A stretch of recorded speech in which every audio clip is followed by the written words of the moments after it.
प्रस्तुत है रवि प्रभाकर द्वारा लिखित लघु कथा पराजित योद्धा।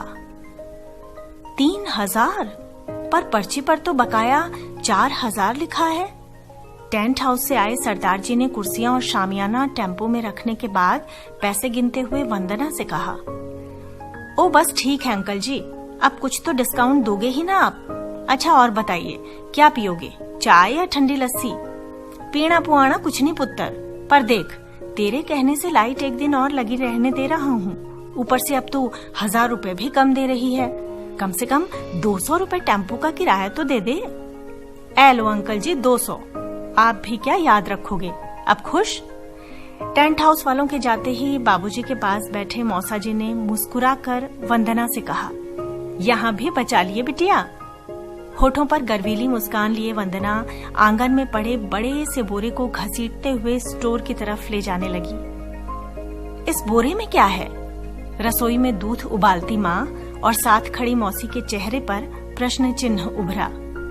रात केटरिंग वाले जो राशन वगैरह का सामान बचा गए थे ना पैलेस में, दीदी वो सब बोरे में भरकर गाड़ी में रखवा लाई थी, बर्तन धो रही मेहरी ने बताया। डिंग डोंग, डोरबेल की आवाज सुनते ही वंदना झट से स्टोर में से निकली और गेट पर रिक्शा रेहड़ी वाले को देख उसे हाथ के इशारे से अंदर आने को कहा। इस तरफ आ जाओ भैया। राधा, तुम स्टोर में से मंदिर वाले बिस्तर उठाकर लाओ, मैं तब तक बर्तन रखवाती हूँ। वंदना ने बाहर आकर मेहरी को कहा। ये बिस्तर वगैरह कब समेटे तूने? बाबूजी हैरान होकर वंदना से पूछ रहे थे। सुबह उठते ही समेटकर मंदिर के सेक्रेटरी साहब को फोन कर दिया था कि बिस्तरे और बर्तन मंगवा लें। कम से कम आज का किराया तो नहीं देना पड़ेगा ना। बड़ा सा पतीला जिसमें कई छोटे छोटे से बर्तन थे, उसको उठाते हुए वंदना ने जवाब दिया। छोटी पूरी शादी वंदना ने बहुत अच्छे से संभाली। रस्मों के साथ साथ मेहमानों का भी पूरा ध्यान रखा। केटरिंग, टेंट और पैलेस सभी का इंतजाम बहुत अच्छी तरह संभाला। मौसी वंदना की तारीफ के पुल बांधते हुए माँ से बोली।